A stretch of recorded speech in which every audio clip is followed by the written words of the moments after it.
The year 2016, I gained my world ranking, which is my highest world rank, which was 206. I was really happy because I got my ranking maybe 2.5, 3 weeks after a very tragic event where I lost my two best friends due to a train accident. And so it was, I used that as a motivation to try and do something, and that's when I got my world ranking and I reached the position 206.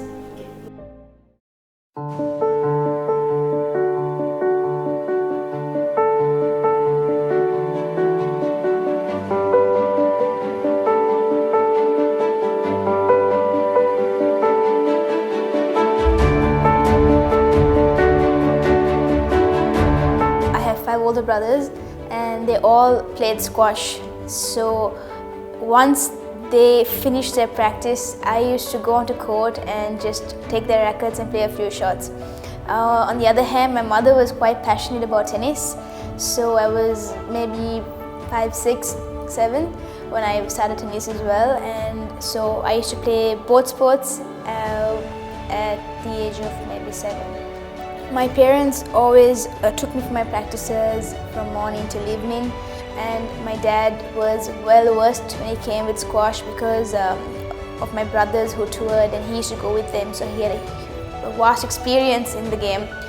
And my mom was very supportive. She would take me for all the morning practices. My dad would drop us, and when I came home from school, my lunch, everything was ready. It was a lot of support from my parents, so with them it was possible to balance. Till the age of 14, 15, I was playing both sports, but after a particular point it was quite hard to balance the whole matches and the training because there were some tournaments where the tennis and squash matches clashed. So because of that, eventually after my O-levels I had to choose one sport, and I chose squash because I had 100% support from home, from my family, my parents and my brothers. So the most unforgettable memory would be the match that I played in December that was winning the nationals, because I've been waiting very long to beat that particular opponent for almost 11 years. So after 11 long years, finally my dream came true, and that was for me till today one of the best memories I've ever had.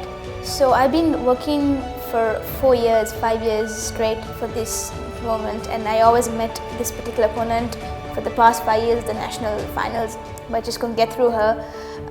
But this time the difference was I would say maybe I believed in myself a bit more, maybe more than the previous year, and I really wanted to do this year.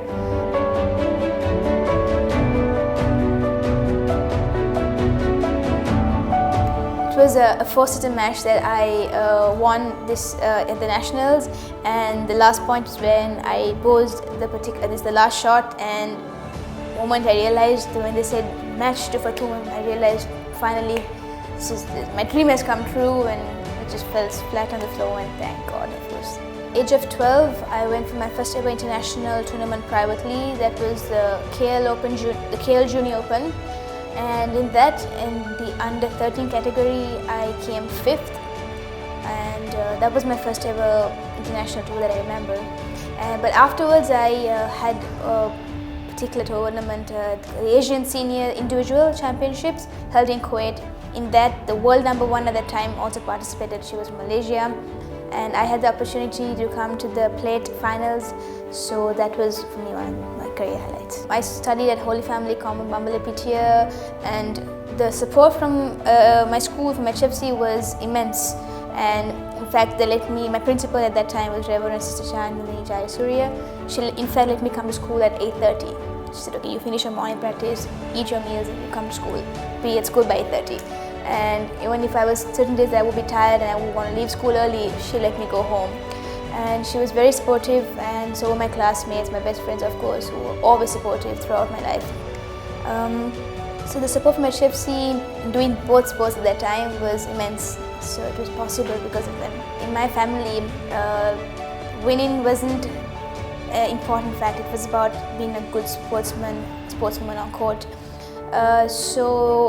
And also at HFC, it wasn't something, you don't get over glamorized upon victory. It was like they felicitate you and you're just again the girl who goes, and studies or plays running catches with her friends and her classmates and back to normal,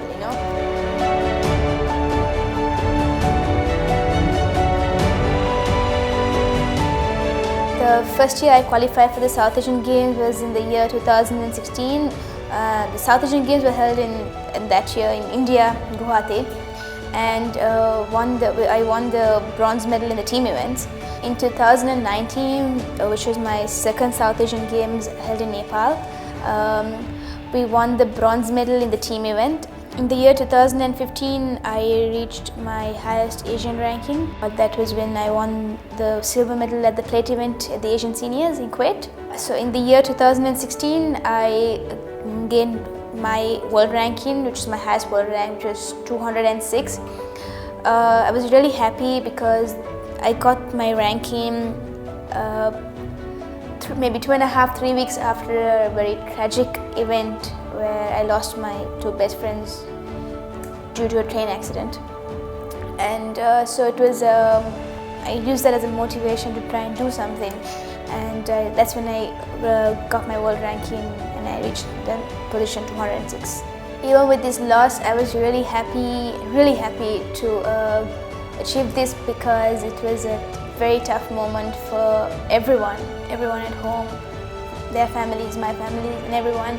So I was happy that I could give something back at that moment. My short-term goals for this year would be the Asian Championships, the Asian Team Championships, where I would be meeting all the top players of each country, and in that I hope to perform really well, give it all I've got so that I can regain my ranking again.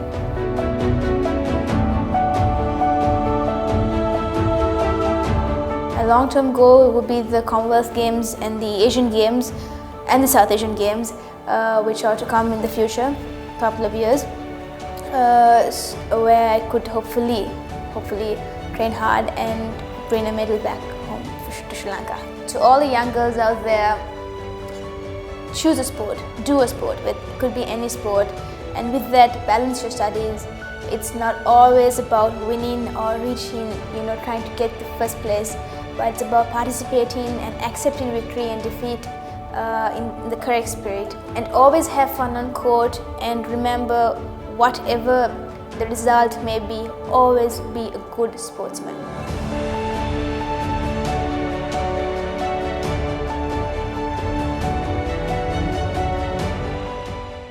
Subscribe to our YouTube channel for more videos like this, and don't forget to hit the bell icon for our latest content.